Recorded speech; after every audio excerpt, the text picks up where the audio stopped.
we gonna talk about? We're not starting yet, are we? Yeah, we've started. We're on? Hello. Dad, tell us about your air flight excursions. You mean in the Aero Club cutting paper? Yes, sir. We had, in the Aero Club, we had two Cessna 172 5-passenger. We had one Cessna 150s, which were trainer airplanes. We had an absolute air trainer aerobatic with the cab on the top, and the fighter pilots were trained to do maneuvers fully acrobatic. But we had one Piper Cub, and everybody kept talking when I joined the Aero Club about going up and cutting paper. And I didn't have the foggiest idea what it was. So somebody said, all right, Blake, let's go cut paper. And I said, all right, let's go cut paper. I had never flown a Piper Cub, so to me it was going to be a kind of a neat experience. So anyway, we took off from Vandenberg, went out in what was classified airspace so we could do maneuvers, you know, and I forgot who took me up, but anyway, he climbed up to 12,000 feet, which is pretty high for a Piper Cub. And then he opened the window and threw out this roll of toilet paper, and it streams. It goes about, I'd say 2 or 3 yards, and then the paper breaks, and then it just keeps on going, and it keeps streaming the paper. So anyway, he did what was called a hammerhead maneuver, and we were flying straight and level, and the next thing I knew, we were upside down and headed down. And he said, okay, Blake, take it. And I said, what? He said, go through this first streamer. So it was a stick, and so anyway, I guided it, and then we went through, and the paper went everywhere. Because the propellers tore it through all the in propeller. shreds. Oh, it made you know, and then I did a gentle turn to come back to get the next one. He said, no, you have to do a hammerhead. Woo! Away we went. The object was that you cut all of the stream of paper from the roll before you got down to 4,000 feet. When we got down to 4,000 feet, then we didn't, we quit. Do a hammerhead. Yeah, no more hammerheads.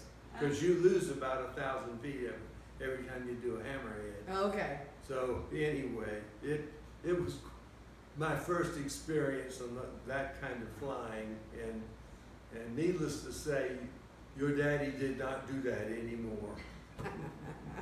You were not an aerobatic No, pilot. I'm not cut out for aerobatics. In fact, you know that because when we rented the fighters, remember? Right. I got sick. Yeah. Oh, right, that was later. You want to talk about that too? No, you don't want to talk about that. Buddy. They were taping it. Well, we found this place in Houston where they had these T1s, right? Was that what it was called?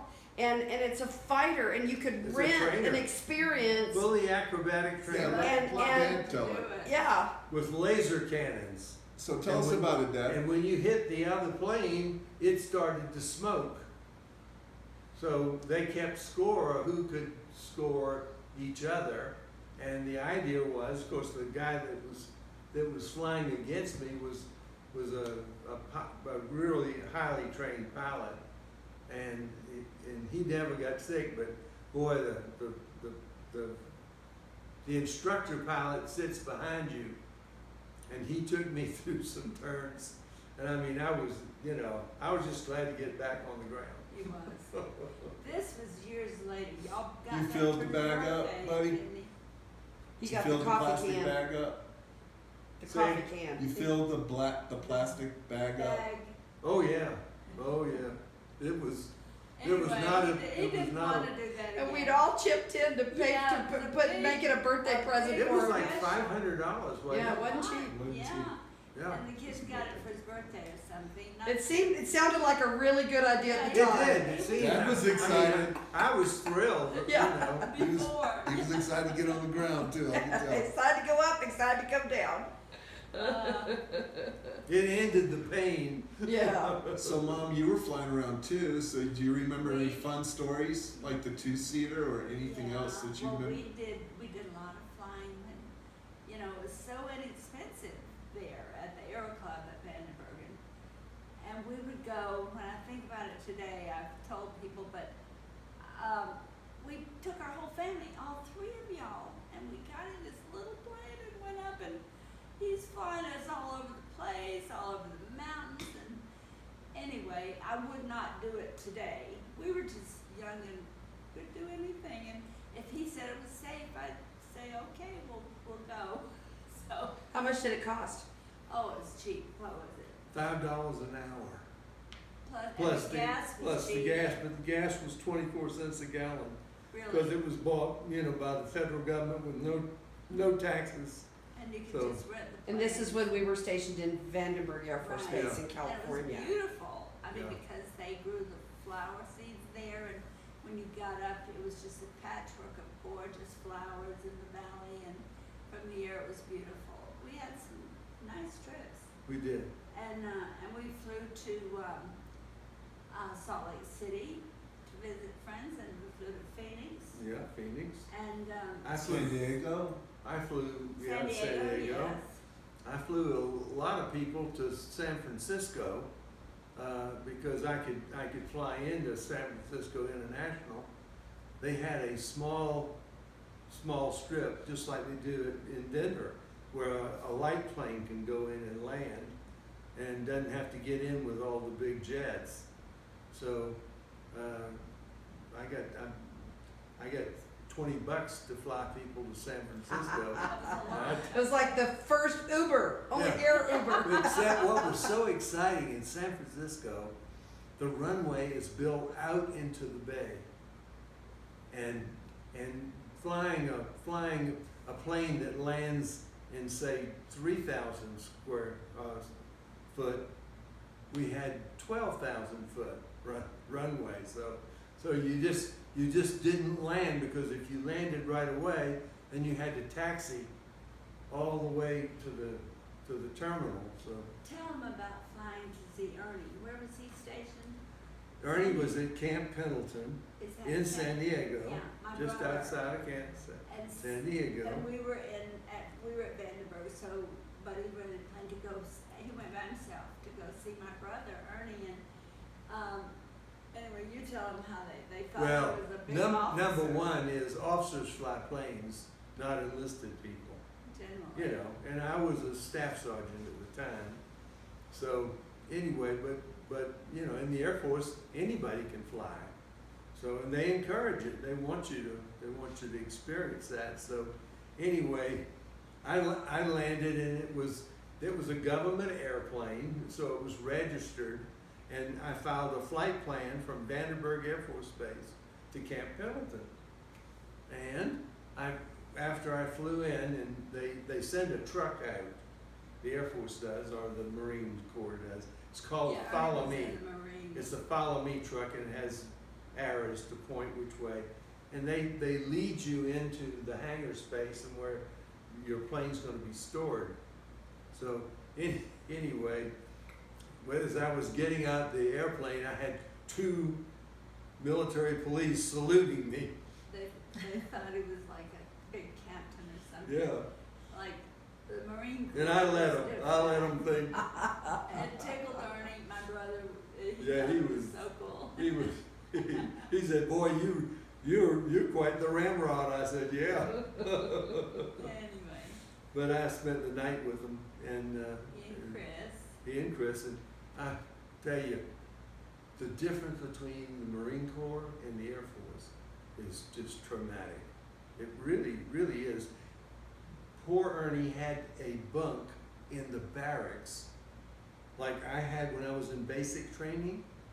And then after we got out of basic training, we had 2 bunk beds and a bathroom between. So So, I mean, you know, yeah, we had great accommodations.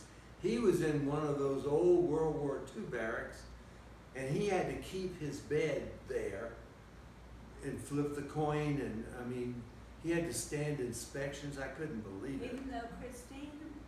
Even though he was married living, and had he a was wife. living in the trailer park on base. Was- It didn't make no difference. I mean, he had to maintain that. his uniform, and they had to be hung with so much space between the hangers, and I mean, it was a different world. I really came away appreciating the United States Air Force. Well, he told me one time when he was in basic training that, and he was a big guy. My Yeah. oldest brother, and he was tall and big. 6'5", But he said his trainer, what do they call him? instructor, Instructor. drill instructor. Was a little guy. But he said if I met that guy on the street today, I would cross the street and I don't want to face him again, you know. And it was kind of funny, I remember. But he said he was tough. He was tough in the Marine Corps. You also did scuba diving, didn't you, Dad, while you were in California? Is that where you learned how, or?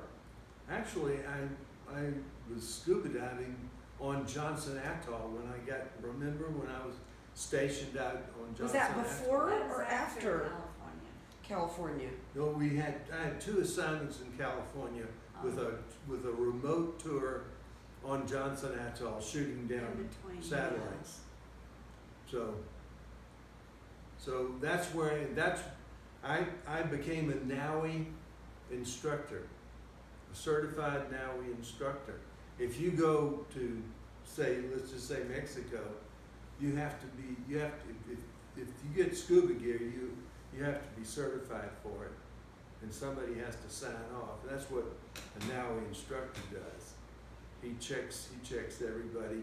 But I had Navy people I was training. You know, here I am, Air Force, teaching a Navy diving course. On Johnson Atoll when he was over Yeah. there. We'll show y'all pictures. We have pictures Yeah, we have some when he great was over pictures. there diving for shells and stuff. But anyway, we did some interesting things.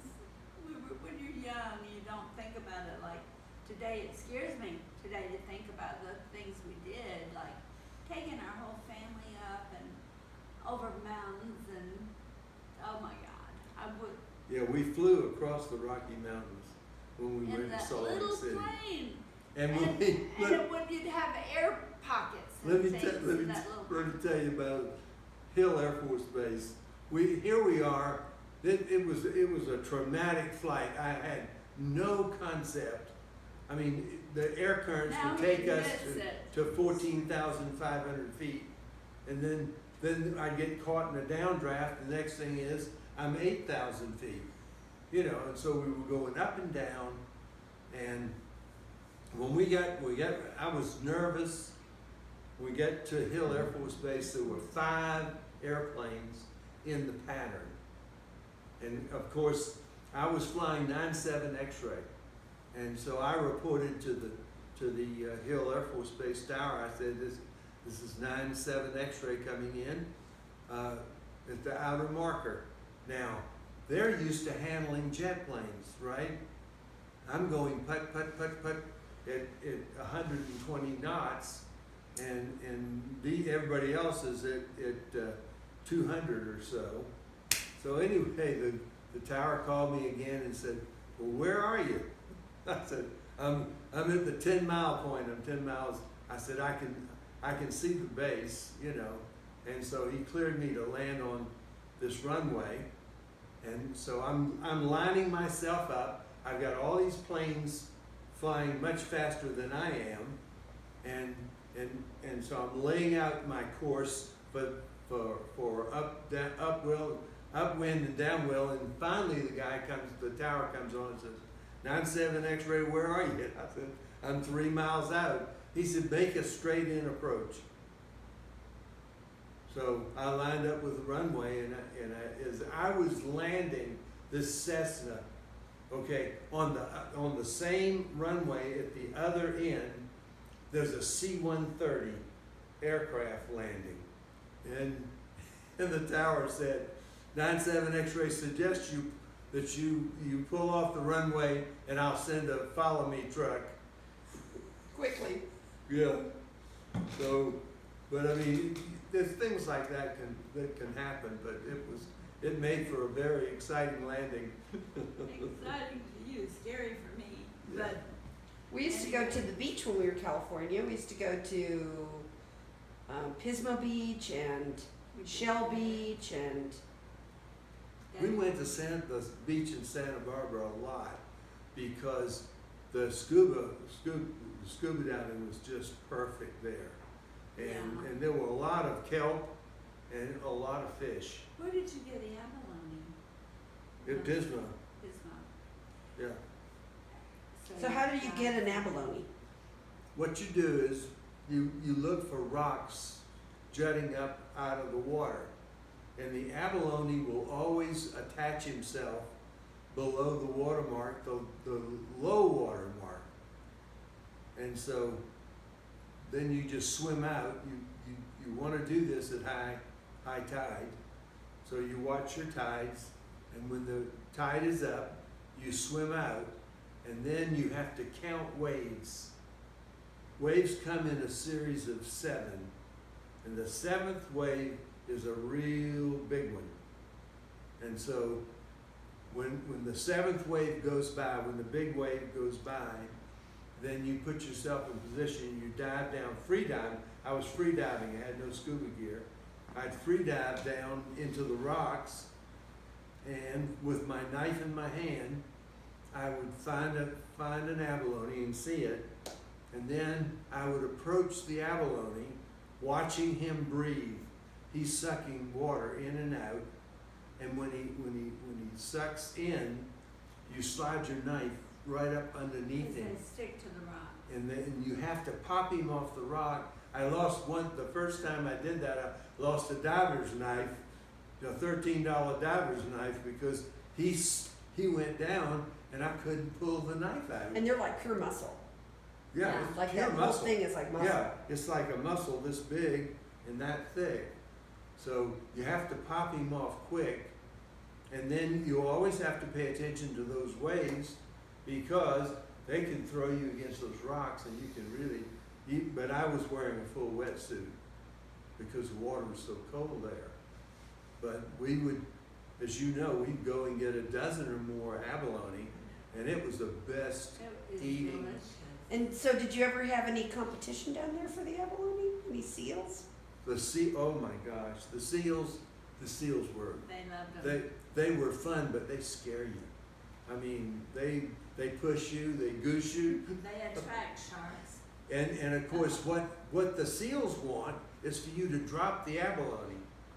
It's like Rhodey underneath the table, waiting for something to drop, and they go swimming by you, you know. And if they startled you, I remember the first time we startled me, you know, I dropped the abalone, That's what they're and it trying. never hit the bottom.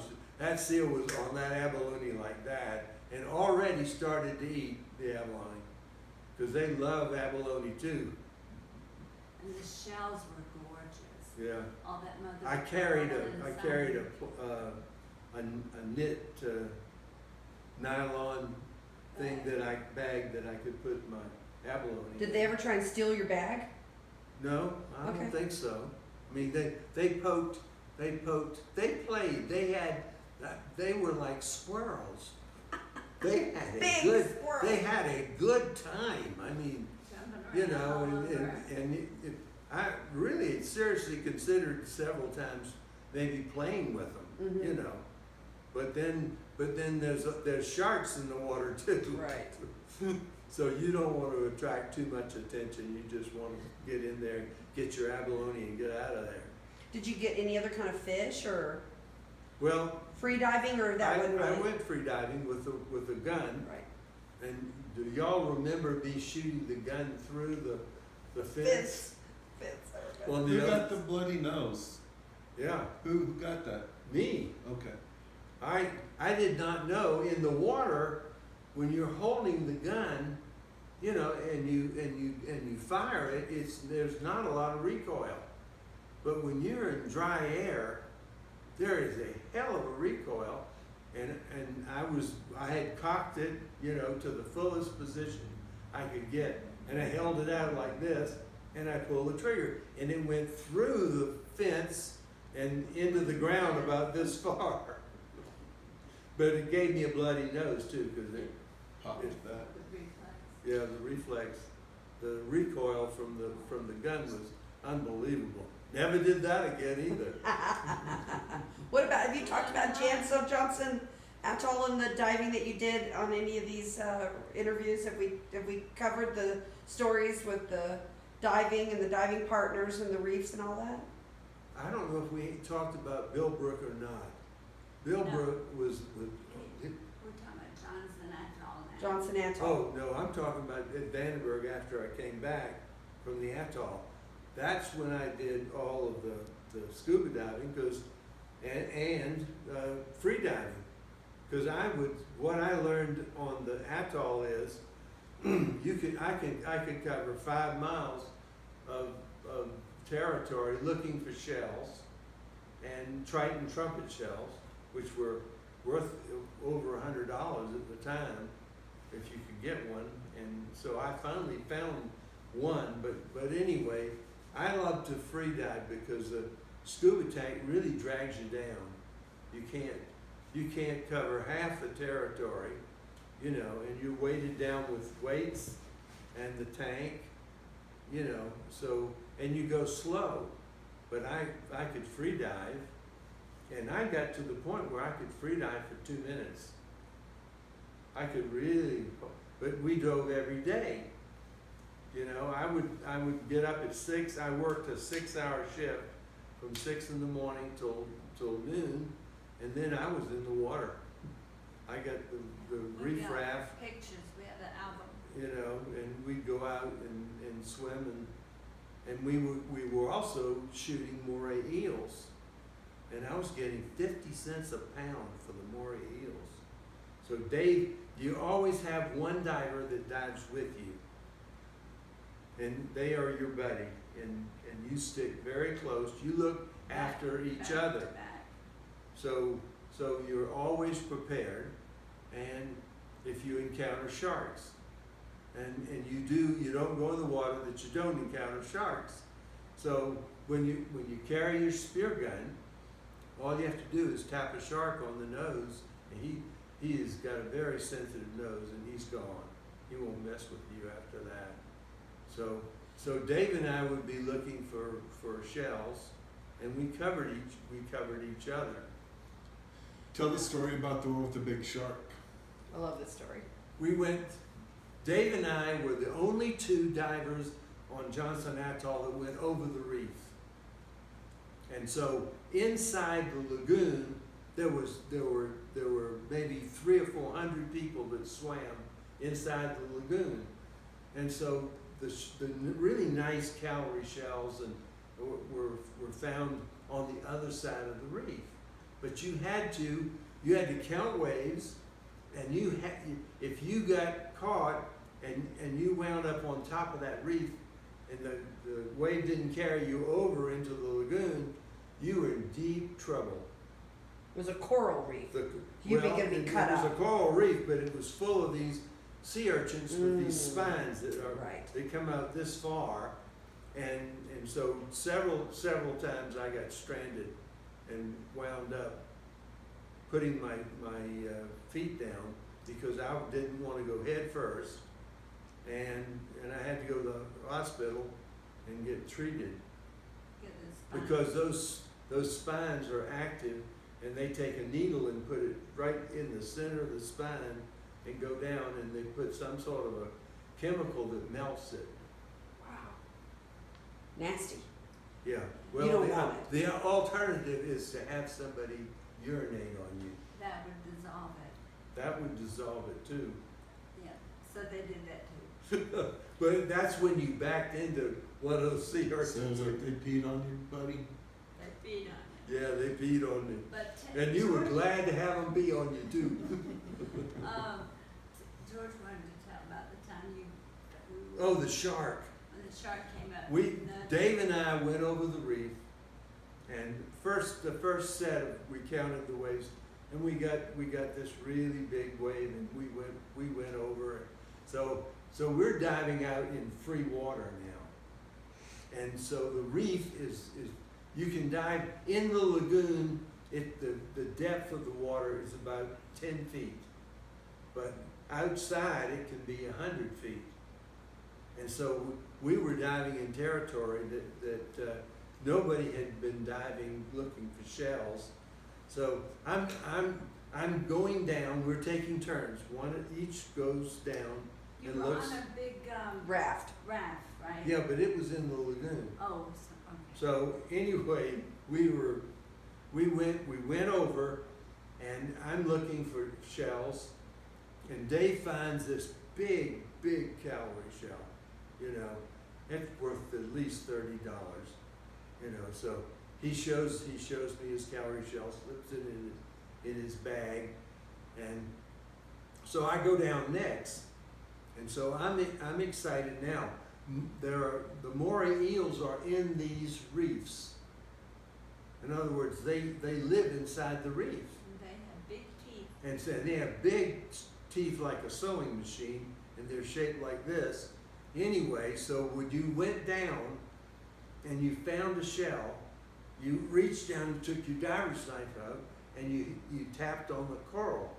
If there was a moray eel in that area, he would come out and look at you, you know, and then you'd say, okay, you can have the shell.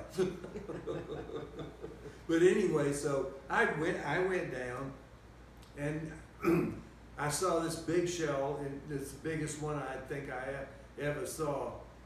And of course, that's always the way it is when you see something that big. So I saw this shell, so I went down, I tapped on the reef 3 or 4 times. And on about the 4th tap, I got pushed aside. And all I could see was gill slits. This like 12-foot shark, blacktip shark, it swum down and he pushed me out of the way. He was like this, looking Curious. curious. He wanted to see what in the world I was doing. Uh-huh. He pushed me out of the way. I had goosebumps on top of goosebumps when I realized what had pushed me out of the way. And once he shoved me out of the way, I'm looking down, way down to see his tail, and I know it's a blacktip, and blacktips, they can take you down. So anyway, at that point of the dive, I could hear Dave beating on the surface, He was trying to warn Dad. trying to warn me that this shark had swam up, and I froze. I literally just let my breath begin to take me up. And once I got beyond 4 or 5 feet of the shark, needless to say, I kicked off with my swim fins and got to the surface. And Dave said, "Didn't you hear me?" No. I said, Not "No." soon enough. Did you go back and get the shell? Yes, I went back and got my shell. Good. But The shark swam off. He just swam off. Yeah, I'm beating on the coral, and he wants to know What's in there? what if there are smaller fish. They'll all come out. See, and it's supper time. Excuse me. Tell them who you sold the moray eels to. University, they were doing research on the fact that the coral reefs were poisoning the fish, especially the ones that ate from the reef itself. So the University of who? Hawaii. Yeah, they were trying to They find bought- out bought what the was eels. causing the poison, if they could neutralize it, because the native population, all the way in Hawaii and all, I mean, you know, the reefs were turning very hazardous, and they wanted to find out what. But the moray lived in the reef itself and consumed a lot of fish, and so they were doing research on them. They were paying 50 cents a pound. But these morays were as big as me, So they were to 6 be feet that long. and they had a head on them like this. They were huge, and they had teeth, 3 sets of teeth. And this one idiot Dave and I had gone and caught about a 7-foot moray, and he was on the reef raft. And what you do is, we had these lead pipes, and they poured lead inside the pipe. It was galvanized, and you hit the moray on the head, and you knocked him out. Well, this idiot wanted to examine the teeth. They took 117 stitches in his hand. Wow. He put his hand inside the moray's. No, Well- he put the diver's knife, turned the diver's knife to pry the eel, and then I don't know what in the world would you stick your hand in the mouth of a moray Near eel, one. and that moray just responded to the fact that he got his jaw stretched, and he slammed. Like I say, well, that was the end of our diving, because we had to go directly into the hospital, Well, yeah. and he was bleeding profusely. Gosh. I mean, his hand was like chopped meat. It was Wow. terrible. Yeah. So, You learned your lesson. You don't want to put your hand in a moray eel's mouth. No, Well, no. never. but I didn't think anybody would be that stupid. Yeah, well, Well, stupid I is really- as stupid does. So, Daddy, tell us about the work you were doing out there. You can tell us now without killing us, right? Right, yeah. What we were doing is, when the Russians put up a satellite, my job was in mobile calibration, and I calibrated electronic instruments. But primarily what I did was take the technical data, and you know exactly what I'm talking about. When you do a new Boeing plane, you have all this instrumentation that takes place, okay? So what we did, off the island was a CIA Coast Guard installation, and they had a Baker Nunn camera, and you can look this up on the internet. The Baker Nunn camera was tracked electronically to NORAD, and anything that went into orbit has to go over Johnson Atoll. It's the one place in all of the world that east-west or north-south orbits would take it over Johnson Atoll.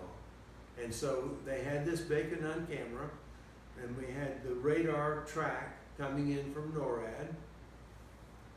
And when it came, and I got to sit in the Baker Nunn camera and look through the periscope. And here comes this Russian satellite. And so we took pictures of the Russian satellite. We measured its size, its shape, all of this. We tried to determine what the purpose, and then we took the instrumentation off the satellite to see where it was going and what it was going to film. Depending on where it was going and what it was going to film, and one other factor was that we looked to see if it was nuclear powered. If it was nuclear powered, we took it out within a week. Because it kept coming over, right? Yeah, and it Why- would why last. take it out if it had nuclear It'd last power? 5 or 6 years if it was nuclear powered. What was the reason why you took it out? Because it was nuclear powered. Right, Why? it would stay in orbit for a long period of time. They could send it anywhere they wanted. It was terrible.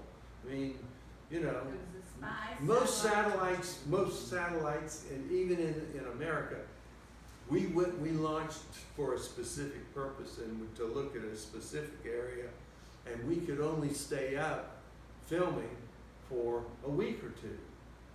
But a nuclear powered could stay up for years.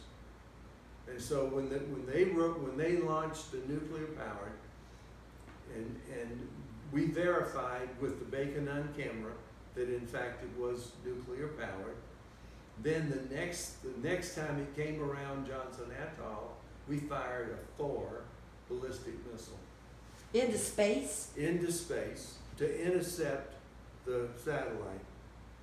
The first time that we fired the Thor, we were looking, and I was getting all this instrumentation, and we could see the radiation levels, all of this.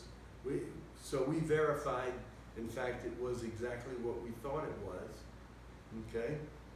And so when we verified that, that's when I began to catch on to what I was doing. They would cover up all the electronic equipment behind curtains, and they would uncurtain the one unit that I was working on, so that I did not get familiar with, get to see everything. So, but after a while, after you've done enough of this, anybody's going to figure out, especially when I'm interpreting the data as well, downloading the data and interpreting it. So I first realized that what we were looking for was radiation levels.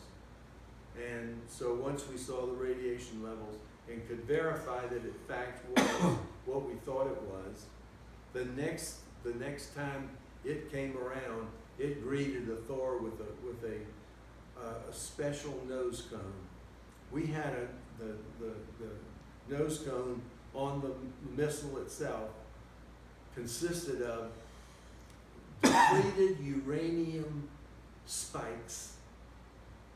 There were 12 spikes on the outer ring, and there were 6 spikes on the inner ring and 1 in the center.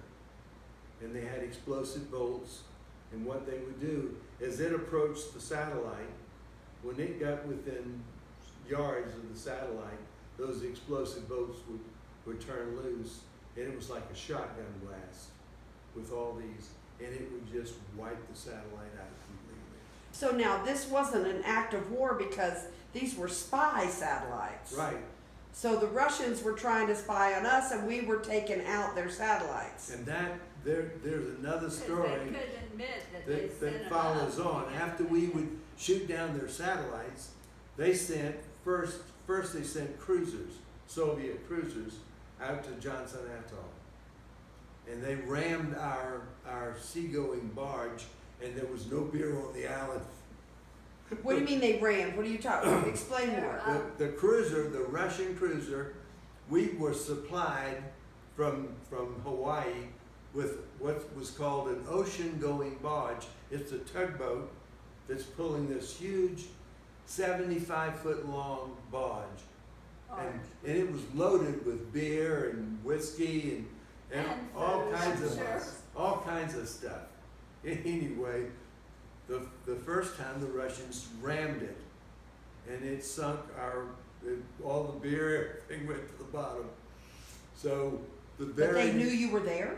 Oh, they knew what we were They doing. knew where it came from. They had 6 Russian trawlers circling Johnson Atoll, monitoring all our communications, except for what we had an underground cable, and so they couldn't monitor that. But all of our anything on the phone or something like that, they tapped into. Was that 1965-ish? 1965. So Yeah. it was How many launch kind of pads Cold did y'all War, have? Cold War, huh? We had That one. was it? We had one, and that was a very expensive process. But let me continue. How many did you shoot down?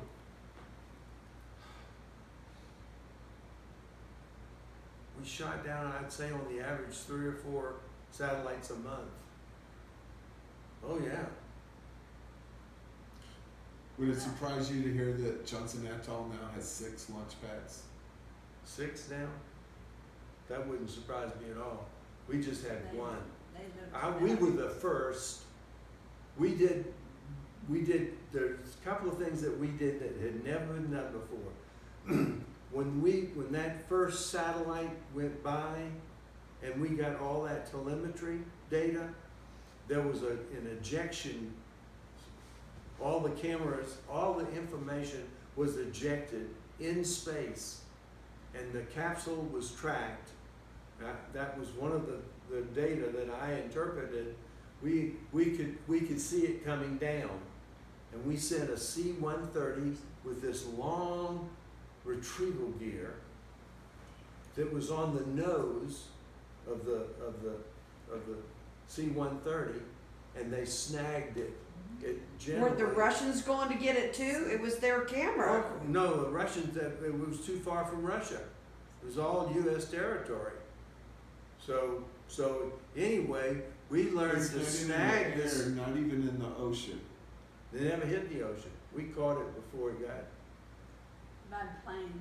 Yeah. Well, So were they trying to throw it away? So no, they were bringing me all the data, It was so ours. I could So the interpret. satellites were just, they only lasted a week, so the data from the satellite would eject out, and they'd Okay. come and they'd collect the data. That's how you. It didn't have a parachute. It actually had a parachute. but I thought the satellites were Russian. No, they were. The Those satellites American were too. Russian. No, there's USA Air The, Force. the Thor warhead to see what the Russians had put up was in this package, and so What was there? we were getting all kinds of wonderful information, and we were the first ones to retrieve at 30,000 feet with the C-130 the instrument package, and so it came into my lab. I got the actual footage of the Russian satellite.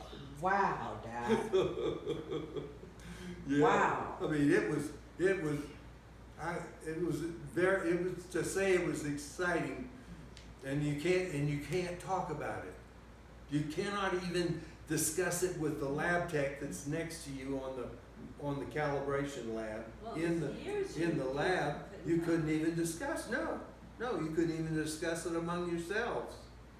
You know, and they sent spies in all the time. They bring people in on TDY, and just to check you out, security wise. And To Buddy see said if you they were would talking. even go and talk to the wives, Yeah, to see if the they FBI would go.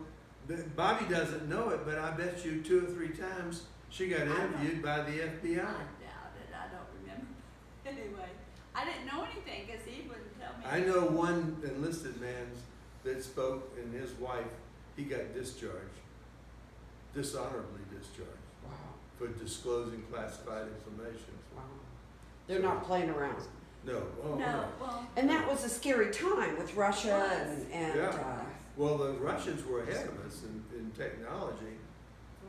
for a little while. For about 2 years, they were actually ahead of us. So, but anyway, I mean, these were firsts, and Right. your daddy was able to participate in some of the most exciting programs.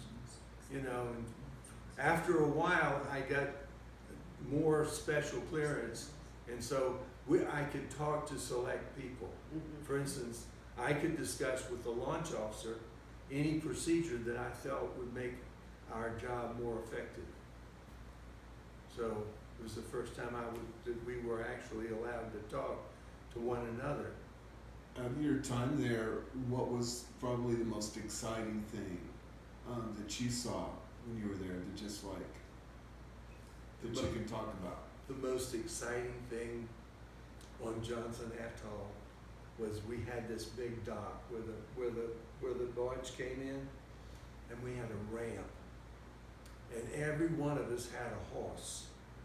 I was issued a horse when I got there. A real horse? A bicycle. No. A bicycle. Oh, They okay. called them ours. And so, what we would do, we would rode the horse. we would ride the horse off the ramp. Okay. Into the water. And you had to separate yourself from the bike. The first time I came down with the bike, it was still attached, and I splashed.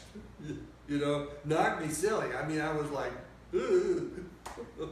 But that was the most exciting and thrilling thing that we did on Johnson Atoll. So did y'all make a game of it? Did you wear wings? No, we made a game out of it.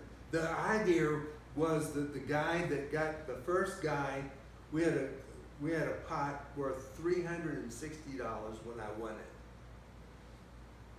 I was the first guy to ride off the ramp, go all the way to the bottom, and come up with the Like, stuff off the bottom of it was 60 feet deep. So you launched yourself off this ramp on a bike Well, and the then bike. dove down And 60 dove feet. With the bike, did you ride the bike out or? I mean, You separate from the bike. Yeah.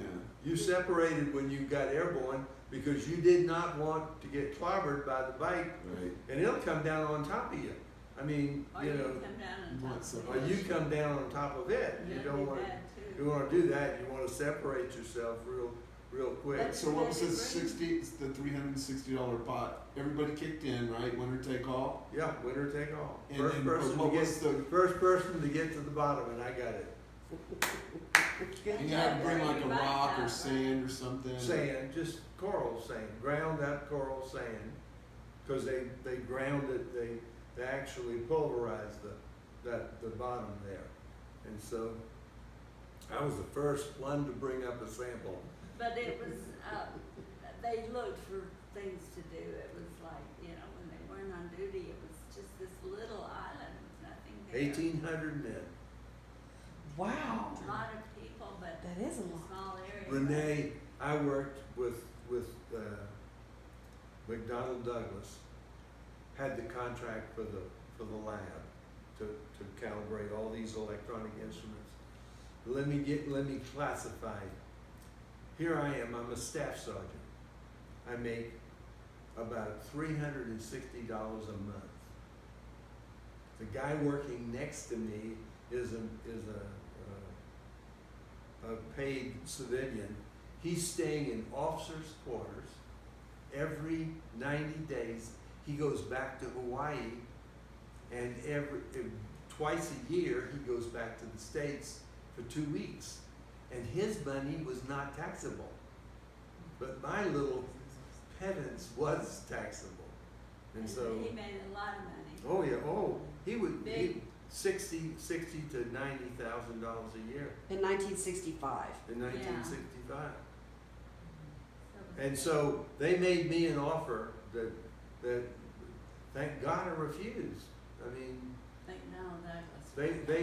they offered me like You go to work. $88,000 a year to work at the same lab and have all these privileges. But it was remote. But that was at the 10-year point, and I was halfway to retirement, and Planning to go to. I was Yale. You wanna do it working with in family. the secret satellite program, and I was working in the anti-satellite program, and so I mean it was exciting, unbelievable. We launched at least once a week. We used all the Thor missiles. We went through the whole inventory. When we ran out, we started with the Atlas. So all the decommissioned Atlases, and there were a bunch of those. So Did I hear you say one time that you were involved in the invention of the microwave oven? what I did was here in Vandenberg, not Vandenberg, but Cheyenne. in Cheyenne, we did mobile calibration. We had a calibration lab that we took out to the missile site, and we ran all our test procedures through the lab. Well, we had all these temperature sensors that we had to calibrate, and the only way to calibrate them was to cut the wires, and then bring the into the lab itself, and we had a small oven with two very sensitive thermometers on them, and we calibrated the switches in the lab itself. I took a piece of used equipment, built a little oven myself, and so that we could go down on the missile pad and just loosen the unit and put it in, didn't have to cut. But the problem was when you cut anything that went into space, it had to meet NASA qualifications. Anything that goes airborne and goes into space, if it's soldered, it has to be, and you have to be a NASA certified solderer, which I was, but this was a really difficult thing, and the solder had to be perfect. Everything had to be perfect, you know, when you put it back together. And we were spending endless hours. And so I built this little portable oven, and we calibrated the switches right there in place. So all we do, they gave me $1,800 for that. And you invented it. Yeah, I invented it, and then I invented.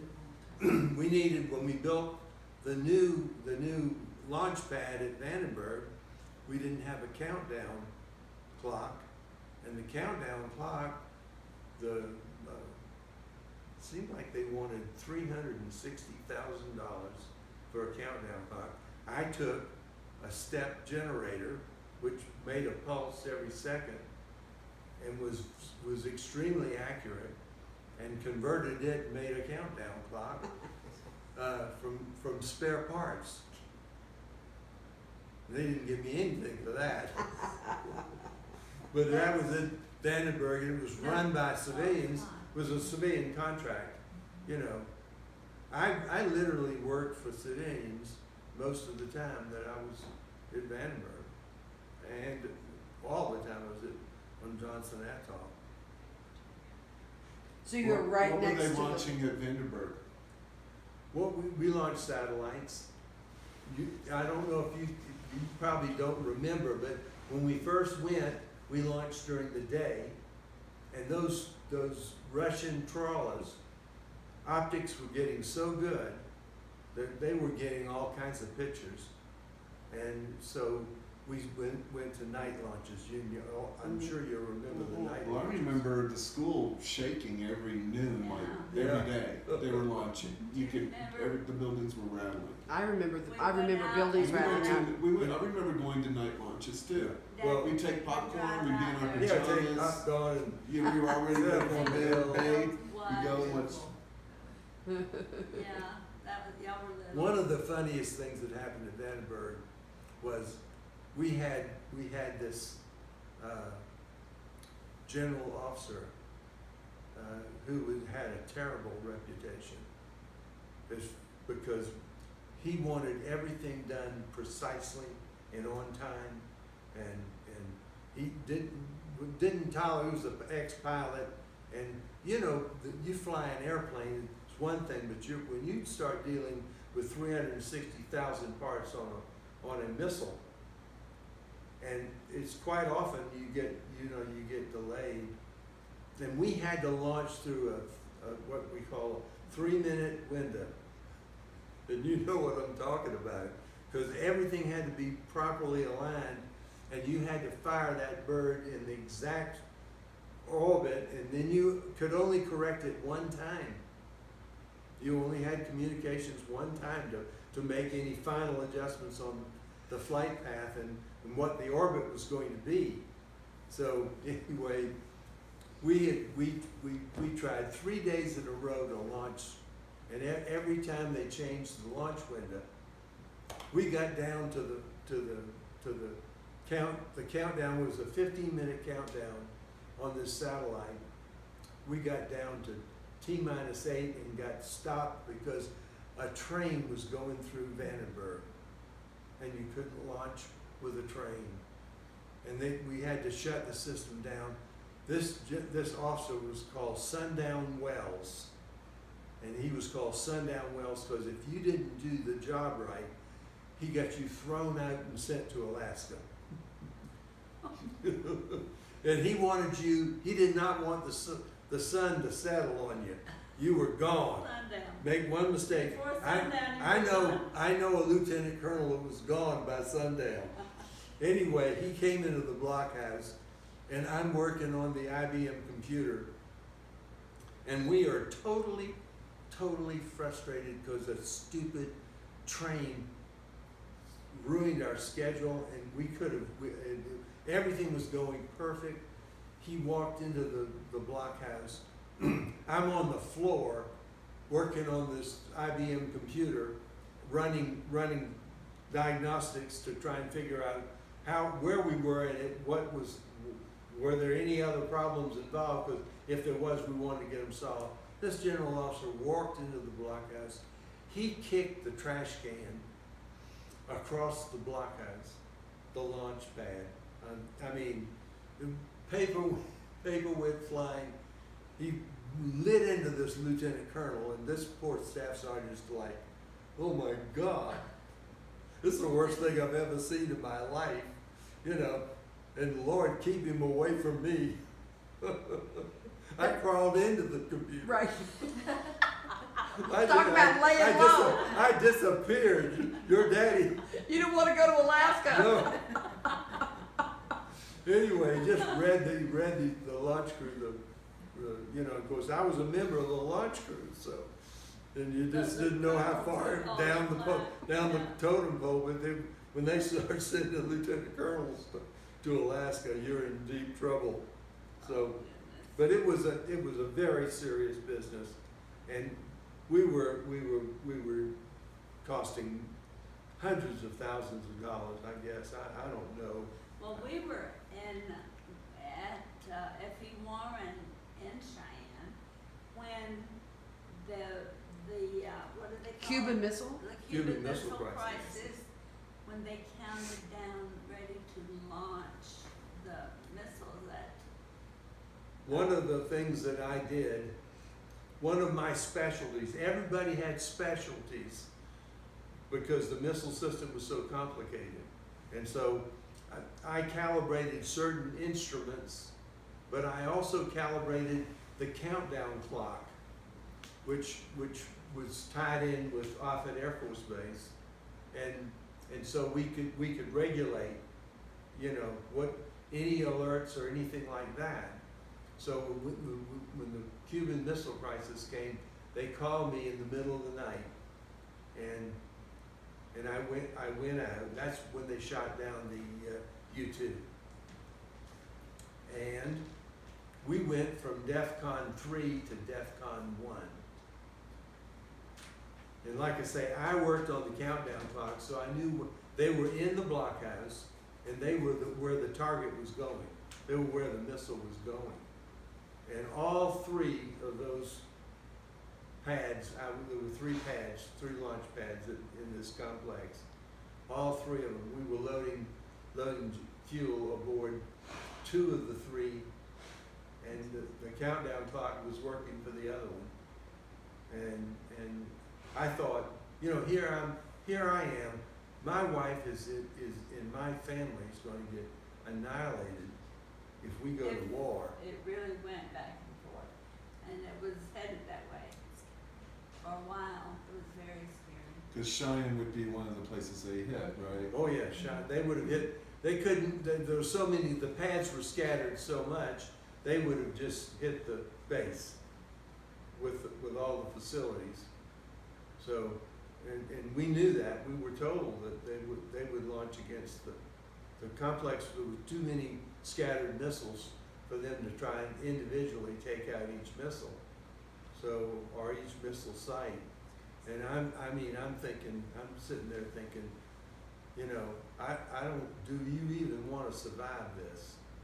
Really, seriously, you think How of some. close did y'all get, baby? We got within 3 or 4 minutes of launch, and then we had to hold, and then all our pipes froze over with liquid oxygen, and so then we had to dump the fuel and then reload again.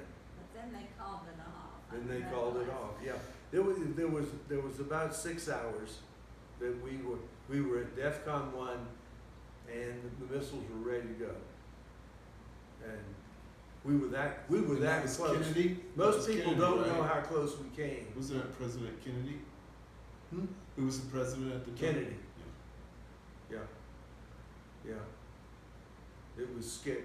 That's the scariest I ever. How'd you feel when you walked out of your job that day and it had not been fired? Oh, And you it was went so- home to mom and oh you my God, I came home to us. I worshiped y'all. I mean, Well, life was different. Bobbie probably didn't even notice, but nobody, only because we couldn't y'all- tell people. Yeah, y'all were there face to face. Everybody was, nobody knew, but those people that were at the missile site that we had gone into DEFCON 1. Now, our people at Offutt Air Force Base, they knew because DEFCON 1, we launched our bombers. Our 52s were being launched, and you could hear that on the communications. you know? So we had 2 of 3 missiles ready to go. And Wow. held them as long as we could. Then we had to offload the fuel because the lines beginning to freeze up. So What time of the day or night was it when everything settled back down and you left? when I walked out, I went out about 3 o'clock in the morning, and I came home at like noon or so The next day. the next day. So it's all night, morning, and, Yeah, I thought it was like 6 or 8 hours. Did you watch the news where they were talking about? Couldn't see. Here I am. I'm working on the countdown clocks, making sure everything is okay, and I'm double checking the target. You know, the code, the digital code for each target on the 3 missiles. And soon as I get through and told the launch officer that everything was right, he sent a guard with a gun, and he marched me in the basement, and he isolated anybody that wasn't on the launch crew. We were under guard. they had to. They That's brought that us. was the They rule. brought us out of to hear the President of the United States speak, and then they put us back under confinement. So, It was a scary time. oh my God, it was. And people in Cheyenne, because of the base and the missiles, they had, y'all wouldn't remember, but there was this phase, people were building underground bunkers Yeah. for their families, because of it. And, of course, we didn't have one. We were living in a mobile home Yeah. in Cheyenne. But some people had bunkers, didn't they? Y'all probably don't know. When we got to Cheyenne, there was one apartment for rent in Cheyenne. Well, And the missile sites weren't complete. And so what was happening was the civilian contractors were delaying everything they could to keep us from going operational and sending them home.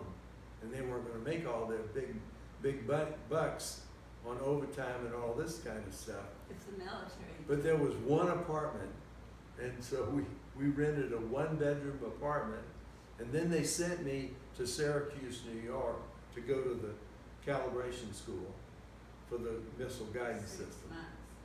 Yeah, we were there 6 months, and then- came back, And back to Cheyenne.